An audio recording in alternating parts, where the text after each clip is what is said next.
कि आज का बच्चा क्या वजह है कि टीवी देखता है, मोबाइल चलाता है, और आप 80 साल का हो गए, आपको अब तक चलाने नहीं आया, और गौसे पाक माँ की पेट में हाफिज कुरान बना। तो सूफिया इकराम फरमाते हैं कि बाप जब शादी करता है उसी वक्त से तरबियत पर ध्यान देना चाहिए, इसलिए कि जब बाप के पुश्त पर बेटे की रूह रहती है, अगर बाप वहाँ गलती करेगा तो बेटा वही सीखेगा। वो माँ की पेट में जब बच्चा जाता है और 9 महीने तक रहता है, अगर ये माँ सीधे रास्ते पे ना चले और इनका कदम बहके, इनके अखलाक बहक जाए, इनका किरदार कैरेक्टर अगर बिगड़ जाए, तो उसी नस्ल में वो बच्चा भी उसी तरह पैदा होता है। अब आप कहेंगे हमारा बेटा मोबाइल कैसे चला लेता है, अभी चलने की ताकत नहीं है उसके अंदर, बोलने की ताकत नहीं है, लेकिन इतना वो समझता है इस बटन को हम दबाएंगे तो ये निकलेगा, यहाँ हम दबाएंगे तो साउंड बढ़ेगा, यहाँ निकालेंगे तो चलने लगेगा, सब जानता है वो।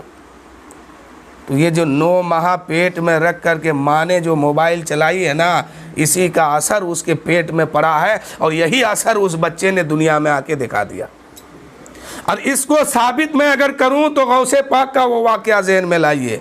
गौसे पाक की माँ कोई भी काम करती थी, जब गौसे पाक अपने माँ के शिकम यानी पेट के अंदर था, उस वक्त उसकी माँ जो है हर काम करने से पहले पहले बिस्मिल्लाह पढ़ा करती थी, और हर दिन सुबह उठ करके फजर की नमाज के बाद 17 या 18 पारा की तिलावत करती थी, उसके बाद दूसरे काम में वो लगती थी।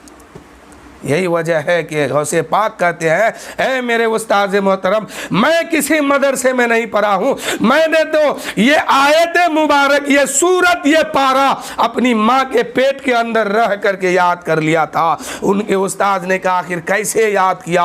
गौसे पाक ने फरमाया, मेरी माँ हर दिन फजर की नमाज पढ़ करके कुरान पाक की तिलावत करती थी, और 17 पारा तिलावत करने के बाद ही दूसरे काम में हाथ लगाती थी, और मैं ये सुन सुन करके इन पारों को याद कर लिया हूं। देख लिए हमारे अंदर असर कहां पड़ रहा। खाली वाकया सुन लेने से नहीं, गौसे पाक की हर करामत में कोई ना कोई सबक है। गौसे पाक की हर बात में कोई ना कोई सबक जरूर है, लेकिन हम उसको, आप उसको सीखना नहीं चाहते हैं, समझना नहीं चाहते हैं। आप जानते हैं ना कि चोर को भी गौसे पाक ने वली बना दिया। क्या ज़रूरत थी बनाने का? अच्छे अच्छे आदमी को नहीं बना रहे हैं, चोरों को बना रहे हैं। तो उसमें भी कोई हिकमत है मेरे दोस्त, कुछ ना कुछ बात उसमें ज़रूर है जो हम लोग ना समझना चाहते हैं ना करना चाहते हैं उस तरह। इसलिए हमेशा अपने घर में तरबियत की सख्ती ज़रूर कीजिए।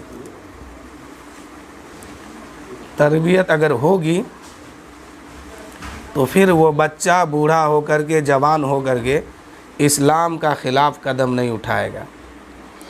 बांग्लादेश की कुतिया तस्लीमा नसरीन इस्लाम के ख़िलाफ़ ये भोगती है, कभी रसूल के ख़िलाफ़ तो कभी खुदा का ख़िलाफ़ तो कभी इस्लाम का ख़िलाफ़। ये क्यों भोगती है जानते हैं? तरबियत नहीं है। इसको पहले दीन सिखाया, तब जाके ये, पहले इसको दुनिया पढ़ाया गया, तब जाके ये दीन सीख रही है। नहीं, पहले हमें करना ये है कि हम पहले अपने बच्चों को दीन सिखा दे, उसके बाद दुनिया सिखाएं। जब वो बच्चा दीन सीख करके दुनिया सीखेगा ना, तो फिर उसके अंदर हराम हलाल की तमीज़ ज़रूर होगी। क्या बोलना है क्या नहीं बोलना है, इसके अंदर इतनी बात समझ में ज़रूर आएगी।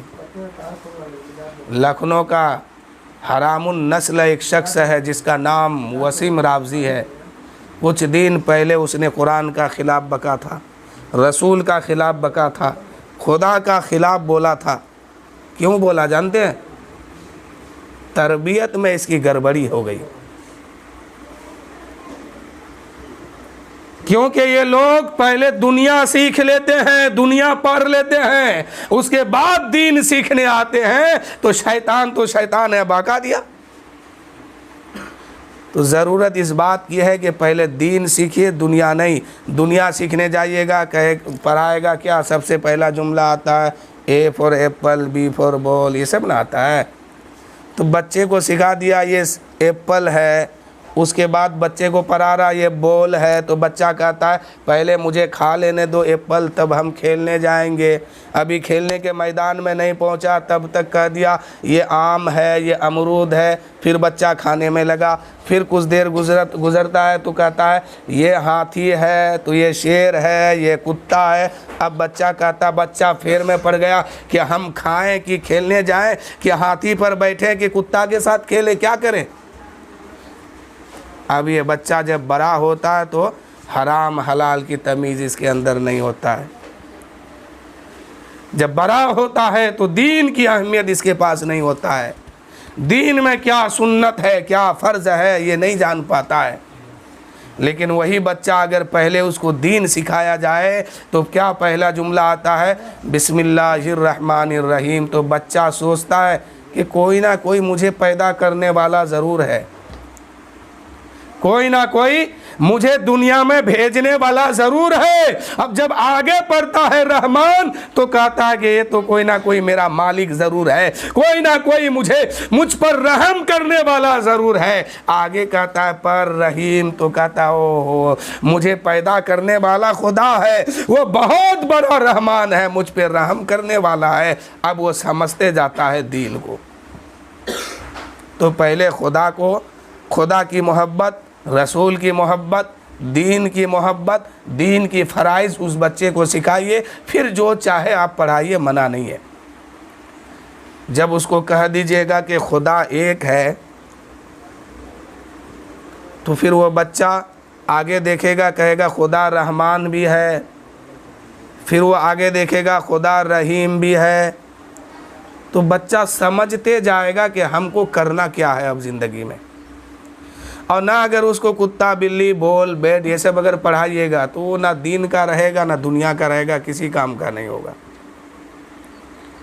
सबसे पहली अहम बात कि मुसलमानों के लिए ज़रूरी है कि उसको दीन सिखाइए, कुरान पाक पढ़ाइए, वज़ू करने का तरीका बताइए, नमाज पढ़ने का तरीका बताइए, उसमें कितनी बातें फ़र्ज़ है वो बताइए, कितनी बातें वाजिब है वो बताइए। आज जुमा के दिन किसी भी मस्जिद में जाइए या अपने ही मस्जिद में लीजिए, 800-900 आदमी नमाज़ पढ़ता है ना, 500-600 आदमी जुमा में पढ़ता है ना, उनमें से अगर खड़ा होकर के पूछ लीजिए कि इस जुमा की 2 रकात नमाज में कितनी बातें फ़र्ज़ है और कौन सी बात कहाँ पे फ़र्ज़ है, मुझे लगता है कि 2-4 आदमी बता सकता है, बाकी ये 500, 600, 700 आदमी ऐसे ही है।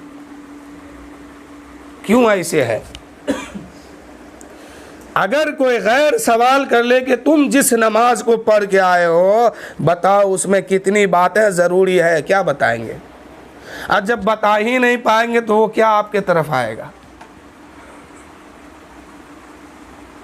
अगर कोई कह दे कि तुम पर वज़ू बनाना इस तरह फ़र्ज़ है तो फिर तुम हाथ क्यों धुलते हो, मुंह में पानी क्यों डालते हो, नाक में पानी क्यों चढ़ाते हो? पहला फ़र्ज़ तो होता है चेहरा धुलना, चेहरा धुल के जाओ आगे बढ़ो। तो आपके पास कोई जवाब होगा?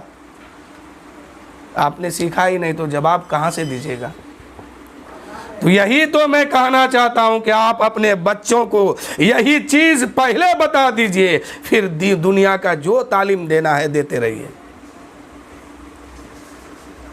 जब वज़ू की बात आ गई तो एक बात मैं बता देता हूँ। वज़ू में 4 बातें फ़र्ज़ है, इन 4 को अदा करने के बाद वज़ू हो जाता है। आप नमाज भी पढ़ सकते हैं, कुरान पाक भी पढ़ सकते हैं, यानी वज़ू के साथ जो जो काम करना चाहिए आप कर सकते हैं, कोई मना नहीं है। पहली बात क्या है? चेहरा धुलना। दूसरी बात क्या है? हाथ धुलना, कौनी समझ। तीसरी बात क्या है? सर का मसह करना। चौथी बात क्या है? पैर धुलना। ये 4 बातें फ़र्ज़ है। इन 4 बातों को अगर कोई कर लेता है उसका वज़ू मुकम्मल हो गया, वो नमाज पढ़ भी सकता है, पढ़ा भी सकता है। अब वो सब काम कर सकता है वज़ू के साथ।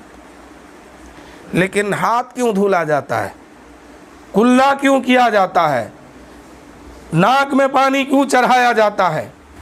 कोई अगर पूछेगा क्या बताइएगा? ये हाथ धुलना, कुल्ला करना, नाक में पानी चढ़ाना सुन्नत है, सुन्नत वज़ू में। अब अगर कोई कहे कि जब तुम्हारा वजू इन 4 बातों से मुकम्मल हो जाता है तो फिर इसमें तुम सुन्नत के तरफ क्यों जा रहे हो? क्यों जा रहे हैं सुन्नत के तरफ? तो कहेगा ये सवाब है, सवाब कह के निकल जाइएगा। नहीं, फिर वो सवाल करेगा कि आखिर ये ज़रूरत क्यों पड़ गई? जब 4 ही बात को अदा करके हम हर काम कर सकते हैं तो ये सवाब का काम सुन्नत क्यों सामने आई? क्या जवाब होगा? अब आकाए करीम फरमाते हैं कि वज़ू में ये सुन्नत है, ये सुन्नत है, ये सुन्नत है। और वज़ू किस पानी से किया जाता है वो जानते हैं? उस पानी से किया जाता है जिसमें कोई तरह का महक ना हो, उस पानी से किया जाता है जिसमें बदबू ना हो, उस पानी से किया जाता है जिसका जायका ख़राब ना हो, उस पानी से किया जाता है जो गर्म भी ना हो हद से ज़्यादा। अब आका की सुन्नत पर कुर्बान जाइए, अपने नबी की अज़मत पे कुर्बान जाइए। मेरे आका फरमाते हैं, ओ मेरे मानने वालों, तुम्हें वज़ू बनाना है तो वज़ू बनाने से पहले तुम्हें देखना होगा कि पानी गर्म नहीं होना चाहिए, पानी में बदबू भी नहीं होना चाहिए, पानी में जायका भी ख़राब ना होना चाहिए। तो तुम डायरेक्ट अगर चेहरे पे मलोगे तो पता कैसे करोगे? अगर पानी हद से ज़्यादा होगा, चेहरे पे डालोगे, शक्ल बिगड़ेगी ऐसा कि घर वाला भी नहीं पहचान पाएगा। तो अब इसको बचाना है, कैसे बचाइएगा? तो आका की हदीस है, आका फरमाते हैं कि पहले वज़ू से पहले इन सुन्नतों को करते हुए आगे गुजरो। पहले हाथ से उसको छुओ, यानी हाथ धो लो, इससे तुम्हें पता चल जाएगा कि पानी गर्म है कि ठंडा है। इसी को चेक करने के लिए हम हाथ धुलते हैं। एक तरफ जांच भी हो जाती है, दूसरे तरफ सुन्नत भी अदा होती है, तीसरे तरफ सवाब भी मिलता है। फिर आका फरमाते हैं कि अब इस पानी को पता कैसे करोगे कि पानी में जायका है कैसा? कहीं इसमें मीठा तो नहीं मिलाया गया, रोबज़ा तो नहीं मिलाया गया, कोई चीनी या शक्कर तो नहीं मिलाया गया, या जहर तो नहीं डाला गया। इसे पता कैसे करोगे? अब मुंह में लालो कुल्ला करो, इससे तुम्हें पता चल जाएगा कि ये पानी में मिठास है कि शुद्ध अच्छा पानी है। क्या है? इसे पता करने के लिए दूसरा सुन्नत लागू होता है कि हम अपना कुल्ला करें, मुँह में पानी डालें, और जब मुँह में पानी डालेंगे तो पता चल जाएगा ये पानी कैसा है। गरम पता करने के लिए हाथ धुलते हैं ना, अब पता जायका पता करने के लिए कि इसमें क्या चीज़ डाला है, अब कुल्ला कीजिए, पता चल जाएगा। एक तरफ सुन्नत भी अदा हो रही है, दूसरे तरफ सवाब भी मिल रहा है, तीसरे तरफ पानी का पता भी चल रहा है। अब आका फरमाते हैं कि पानी में बदबू है कि नहीं, मुंह में डालने से मुंह नहीं बताएगा। अब क्या करना है कि अब इस पानी को नाक में डालो, इसलिए कि अगर पानी में बदबू हो तो तुम्हारा वज़ू मुकम्मल नहीं होगा।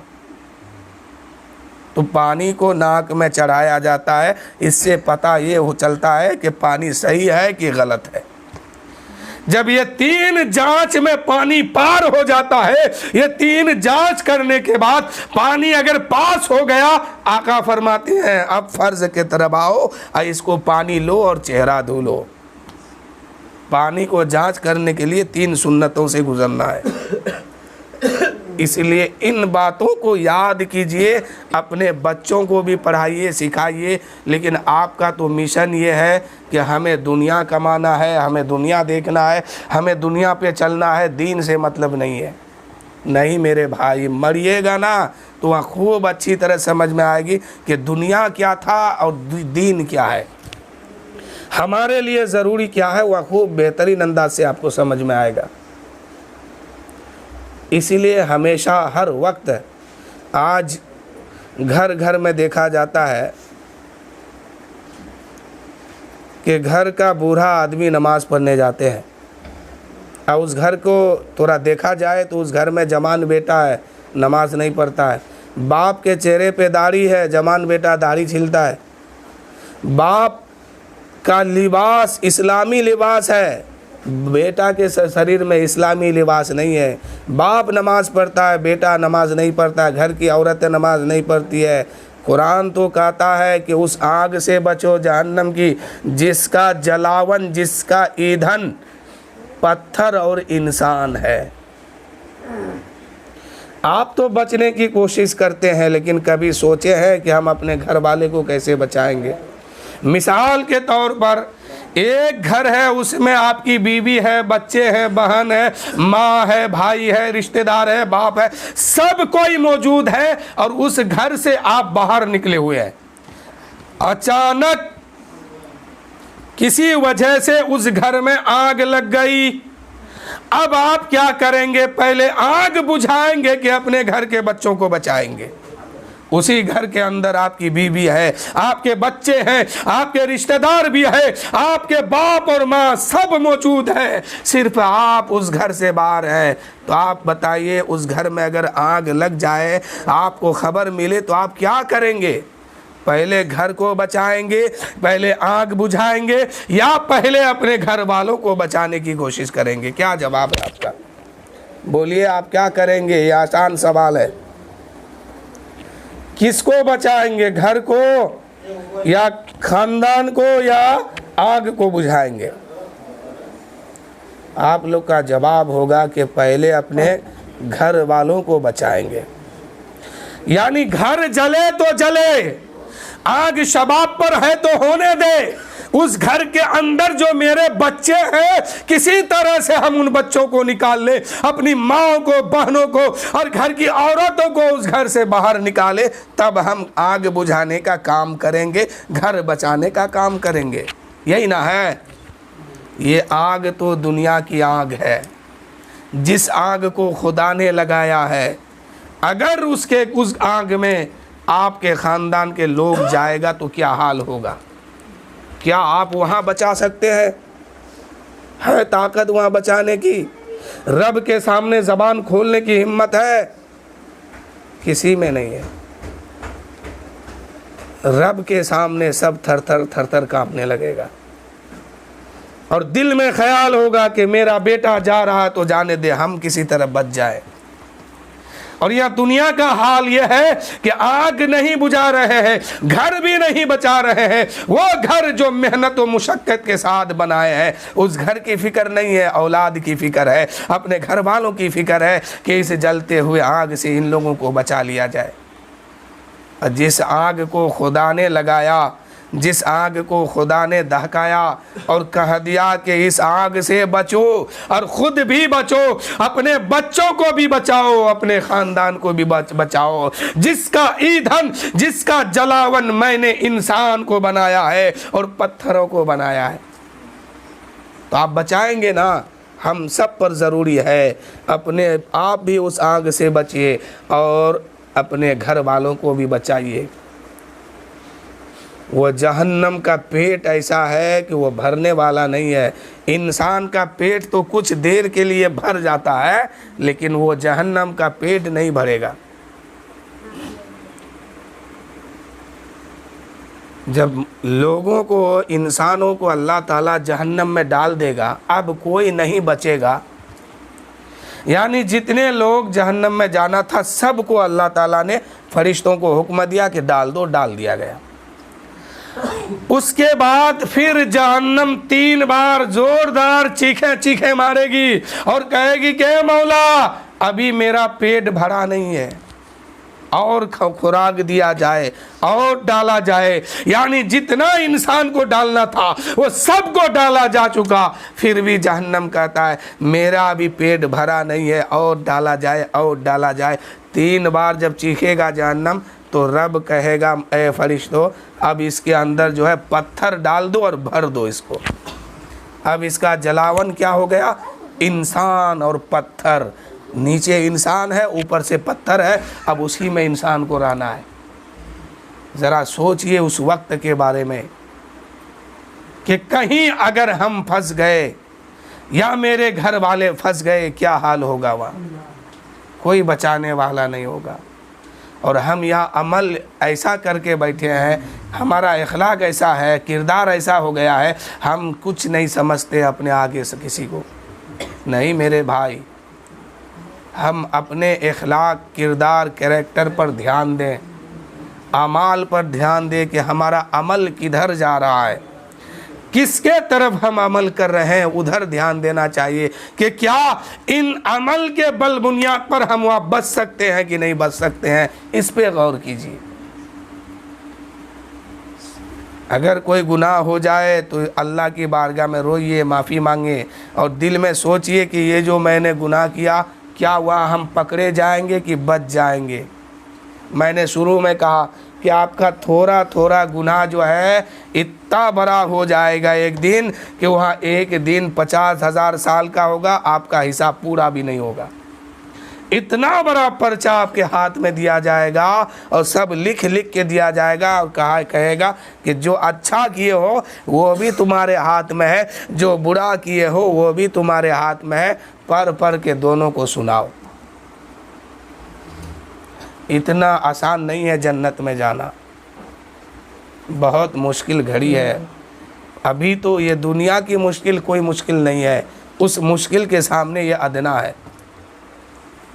आज कब्रिस्तान से अगर किसी कब्र वाले को ज़िंदा कर दिया जाता, अल्लाह ताला उसको बाहर निकाल देता, तो वो किसी से बात तक करना पसंद नहीं करता सिवाय सजदा करने के अलावा। वो सिर्फ यही कहता, लोगों मुझसे बात मत करो, मुझे नमाज़ पढ़ने दो। ये नमाज की अहमियत और कीमत है। आका करीम फरमाते हैं कि सुबह की नमाज में 2 रकात सुन्नत ऐसी है ये कि पूरी दुनिया की दौलत, पूरी दुनिया के ऐश व आराम एक पल्ले पे रख दो, और फजर की सुन्नत नमाज का सवाब एक पल्ले पे रख दो, अहमियत को एक पल्ले पे रख दो। पूरी दुनिया की दौलत और पूरी दुनिया की दौलत शोहरत इसका मुकाबला नहीं कर सकती है। यानी पूरी दुनिया की दौलत एक पल्ले में है और फजर की 2 रकात नमाज का सवाब एक पल्ले में है। पूरी दुनिया की दौलत कम पड़ जाएगी और फजर की सुन्नत नमाज की अहमियत बढ़ जाएगी।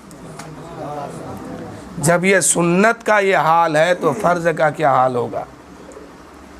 आका ने तो ये सुन्नत के बारे में बताया कि पूरी दुनिया की सारी नियामत, सारी दौलत इकट्ठा करके एक पल्ले पे रख दो तो ये सुन्नत के सामने हल्का है, कम है। ये इतनी अहमियत है 2 रकात सुन्नत नमाज की।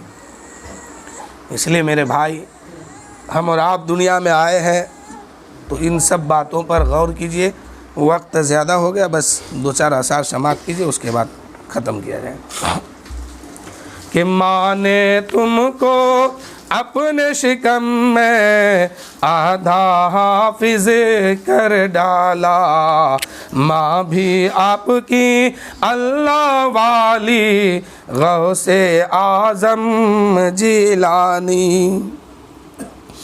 आपके वालिद जो अनजाना सेब जो खाया उसके वज़, आपके वालिद जो अनजाना सेब जो खाया उसके वजह, बाग की बर सो रखवाली गौसे आज़म जिलानी।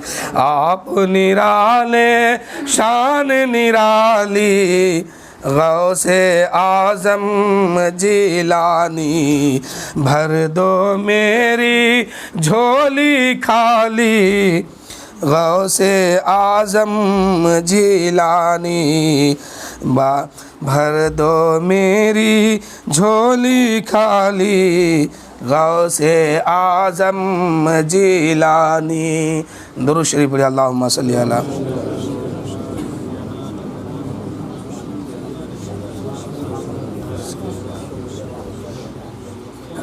सल्लु अलैहि सलातो व सलामन अलैका या रसूल अल्लाह सल्लल्लाहु तआला अलैहि वसल्लम। इस मनकबत में एक शेर है कि आप निराली है। निराली का मतलब है कि आप बहुत ऊंचे पाए के बुज़ुर्ग है, आला है, अफजल है, तमाम वलियों का शहंशाह है, गौसे पाक। लेकिन रात के मिलाद में मैंने एक जुमला कहा था कि गौसे पाक अगर किसी कब्रिस्तान में ये कह दे कि मुर्दे अब सोए रहोगे कि उठोगे, उठ चल मेरे साथ, तो तमाम मुर्दे उस कब्र से उठ करके गौसे पाक के पीछे पीछे चलना शुरू कर देते थे। अगर किसी जिंदा आदमी को मुर्दा कह दे तो वो मर जाता था। किसी मुर्दे को जिंदा कह दे तो वो जिंदा हो जाता था। लेकिन उस गौस पाक का एक बात मैं आपको बता रहा हूँ कि रातों में ये रोया करते थे खुदा के खौफ से। हत्ता के ईद के दिन पूरी दुनिया के लोग खुशी मनाते हैं और ये खुशी मनाना ईद के दिन जायज़ है और ये अच्छा भी है, इसलिए कि रब ने कहा ये तुम्हारे लिए ईद का दिन है, खुशी मनाओ, खुशी जाहिर करो। लेकिन गौसे पाक उस दिन भी रोते थे। किसी ने सवाल किया था, ऐ बड़े पीर दस्तगीर, ये तो बहुत अजमत वाला दिन है, ईद का दिन है, ये तो खुशी मनाने का दिन है, आप इस दिन को क्यों रोते हैं? तो गौसे पाक ने फरमाया था कि ऐ लोगों, अब्दुल कादिर का ईद तो तब होगी जब उसकी मौत ईमान की हालत पर होगी। क्या हमने कभी गौर किया है कि हमारी मौत कैसे होगी? जब हम मरेंगे तो क्या कोई हमें पानी देने वाला होगा कि नहीं होगा? कोई हमारे सामने कलमा पढ़ने वाला होगा कि नहीं होगा, ताकि उनकी आवाज़ को सुन सुन के हम भी कलमा पढ़ने लगे? कोई हमारे सामने उस वक्त कुरान पढ़ने वाला होगा कि नहीं होगा? उस वक्त हमारा सपोर्ट करने वाला कोई होगा कि नहीं होगा? हमारी मदद करने वाला कोई होगा कि नहीं होगा? हम किस हाल पे मरेंगे? ईमान की हालत पे मौत आएगी कि कुफ्र की हालत पर आएगी? किसी ने सोचा इस बात को? बस ज़िंदगी गुजर रही है, कमा रहे हैं, खा रहे हैं, बाल बच्चे बीवी है, सब है, माँ बान है, आयश की ज़िंदगी गुजर रही है, गुजार रहे हैं। कभी आपने नहीं सोचा कि हमारी मौत कैसे होगी, कब होगी? हमारे जनाजे में कौन कांधा देगा, कौन नहीं देगा? हमारी जनाजे की नमाज कैसे होगी? हमको कब्र में कौन लोग दफन करेंगे? लोग वहाँ से वापस आएंगे, उस वक्त मेरा हाल क्या होगा? फरिश्ते आएंगे, पूछेंगे, सवाल करेंगे। अगर हम फेल हो गए तब क्या होगा? कभी सोचे हैं? आका की हदीस है कि मरने से पहले मर जाओ। बात आ गई है कि मरने से पहले मर जाओ। इसका क्या मतलब है? क्योंकि इंसान एक बार मरेगा, इंसान एक बार मरेगा, फिर कभी मरेगा नहीं। तारीख में या किताब के पन्ने में ये बात कहीं नहीं है कि दोबारा भी इंसान मरेगा। बस एक बार इसीलिए वो मरेगा कि ये दुनिया से कब्र में जाने का ज़रिया है, क्योंकि ज़िंदा आदमी को दफन करना किया नहीं जाता है, मुर्दे को दफन किया जाता है, इसलिए मौत आती है उसको। कभी सोचे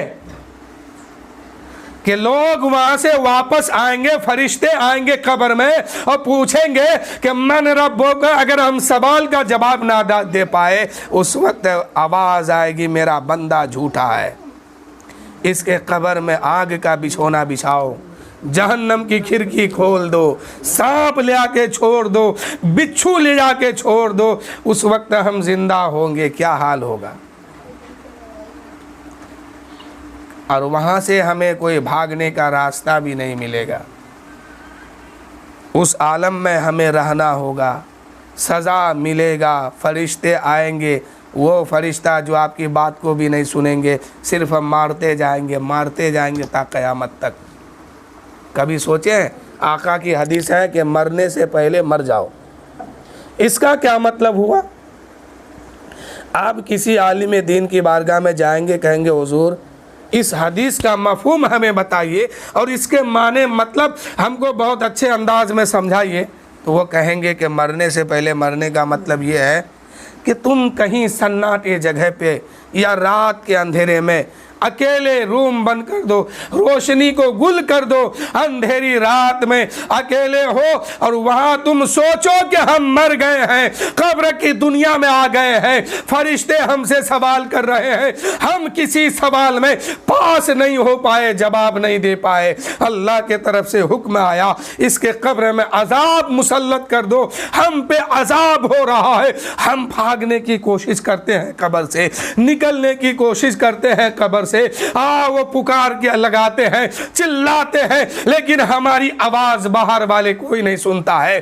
भागने का कोई रास्ता हमें नहीं मिलता है, हमें वहां बचने का भी कोई रास्ता नहीं मिलता है। हम माफी मांगते हैं लेकिन माफ नहीं किया जाता है। वो फरिश्ते हमें मार रहे हैं, पीट रहे हैं, कब्र हमें दबा रही है, कब्र में आग दहक रही है, फरिश्ते आ रहे हैं, मार रहे हैं, सांप आ रहा है, डस रहा है, बिच्छू आ रहा है, डस रहा है, हम वहां बच नहीं पाते हैं। ऐसे ही बात को अकेले में सोचा करो, अगर यही हाल हकीकत में हो गया तो क्या हाल होगा। इसलिए आका कहते हैं कि मरने से पहले ही मर जाओ, मरने से पहले मर जाओ। इसका यही मतलब है, यही मफहूम है। अकेले बैठ के अपने कब्र को याद करो, उस घड़ी को याद करो, उस लम्हा को याद करो कि कब्र की ज़िंदगी और कब्र की हालात हमारे साथ क्या होने वाला है। मैदान माशर को याद करो और आखिर में दोज़ख को सामने लाओ। सोचो कि अगर इसमें हम डाले गए तब क्या हाल होगा, जहाँ कोई हमारी आवाज़ को नहीं सुनेगा। हम पानी पानी मांगेंगे 4000 साल तक, कोई फरिश्ता दोज़ख में यह भी नहीं कहेगा कि इंसान क्यों चिल्लाते हो, क्यों रोते हो, कोई नहीं कहेगा। जब आखिरी इंसान दोज़ख में चला जाएगा ना, दोज़ख का दरोगा जिस फरिश्ते को उसकी चाबी दी गई है, वो दरोगा दोज़ख हज़रत मालिक अलैहिस्सलाम है। दोज़ख के दरवाजे पर ये ताला लगा देंगे और इधर इंसान दोज़ख में होगा। अल्लाह करे हम में से कोई ना हो, अल्लाह ताला हम सबको बख्श दे गौस पाक के सदके में। ताला लगाएगा, उसके बाद 4000 साल तक जहन्नमी उसमें तड़पेगा, चिल्लाएगा, आग में जलेगा, पीप के तरफ बहेगा और यही जुमला कहेगा, पानी पानी पानी पानी। 4000 साल के बाद दरोगे दोज़ख कहेंगे, क्या तुम लोग मुझसे कुछ कहना चाहते हो? बात समझ रहे हैं? 4000 साल तक उसको पुकार रहे हैं, वो सुन नहीं रहा है। 4000 साल के बाद वो कहते हैं, क्या मुझसे कुछ कहना चाहते हो? तो तमाम लोग कहेंगे, हाँ मैं तुझसे ही कहना चाहता हूँ, एक घोट पानी पिला दो। तो हज़रत मालिक अलैहिस्सलाम फिर खामोश हो जाएंगे, कुछ नहीं बोलेंगे। 1000 साल के बाद जो है फिर जवाब देंगे कि ओ पानी मांगने वालों, मुझसे पानी क्यों मांगते हो? पानी उससे मांगो जिसकी नाफरमानी करके आए हो और उसके बदले में तुझे जहन्नम में डाला गया है। कितने दिन गुजर गया? 4000 साल तक तो कुछ जवाब ही नहीं सुना, सवाल ही नहीं सुना, और सुना तो जवाब देने में फिर 1000 साल गुजार दिया। अब 5000 साल गुजर गई। तब कहते हैं कि मुझसे क्या मांगते हो? उससे मांगो जिसकी नाफरमानी करके आए हो। आज बंदा कहीं नौकरी करता है, चाकरी करता है, कमाने जाता है, उसका मालिक, उसका सेठ जिसके पास वो काम करता है, अगर वह कह देता है कि कल अगर देर से आओगे मैं तुम्हें नौकरी से निकाल दूंगा, तो आपकी रात की नींद खत्म हो जाती है। बेचैनी के साथ जिंदगी गुजर रही है, बेचैनी के साथ रात गुजारते हैं, इसलिए कि कहीं अगर ताखिर कल हो गई, देर हो गई तो मेरा मालिक नौकरी से निकाल देगा, हम कहाँ जाएंगे, दर दर भटकेंगे। ऐ लोगों, क्या खुदा का वो फरमान नहीं सुना? खुदा भी कहता है, ऐ मेरे बंदे, जो खाना है खा, जो नियामत लेना है ले, अगर ना फरमानी करके आएगा तो दोज़ख में डाल दूंगा। खुदा के इस फरमान से तो आपकी नींद नहीं उड़ी, आपके अंदर बेचैनी नहीं हो रहा है। तो मेरे दोस्तों, हमें बेचैन इस बात पे होना है कि हमें किसी तरह माफ़ी का परवाना मिल जाए। अगर आपका सेठ, आपका मालिक कह दे कि कल अगर 1 घंटा देरी किया तो मैं तुम्हें निकाल दूंगा नौकरी से, तो रात में लोग सोता नहीं है इस ख्याल से कि अगर हम देर कर दिए कल जाने में तो मालिक निकाल देगा, क्या हाल होगा। जो मालिक हकीकी है वो भी कहता है कि जो नियामत लेना है ले ले, अगर नाफरमानी करके आओगे तो दोज़ख में डाल दूंगा। तो इंसान की नींद अब नहीं उड़ रही है, इंसान बेचैन नहीं हो रहा है। असल में बेचैन तो इंसान को यह होना चाहिए कि रब ने हमें क्या कहा। इसलिए कि अगर कोई मालिक आपका, कोई सेठ आपको निकाल देता है कहीं से, तो अल्लाह ताला कोई ज़रिया फिर कहीं लगा देगा, फिर से रिस्क आपको मिलेगी कहीं से न कहीं से। लेकिन जब रब कह देगा इसे दोज़ख में डाल दो, अब कोई रास्ता नहीं है, जाना ही पड़ेगा। इसलिए उस फरमान से डरिए कि जो रब ने कहा कि जो लेना है ले, जो खाना है खा, जो नियामत तुझे चाहिए ले ले, लेकिन नाफरमानी मत करना। फरमा बरदारी करके आओगे जन्नत में डालूंगा, नाफरमानी करके आओगे दोज़ख में डाल दूंगा। तो मेरे दोस्तों वक्त नहीं है, अब ख़त्म किया जाए। कहाँ गया हाजी साहब? दुरूद शरीफ पढ़िए, अल्लाहुम्मा सल्ली अला सय्यदिना शफीअना हबीबना मौलाना मोहम्मद। बोलिए सल्लु अलैहि सलातु व सलाम अलैका या रसूल अल्लाह सल्लल्लाहु तआला अलैहि वसल्लम। तेरी सरकार में लाता है रज़ा उसको शफ़ी जो मेरा गौस है और लाडला बेटा तेरा। आइए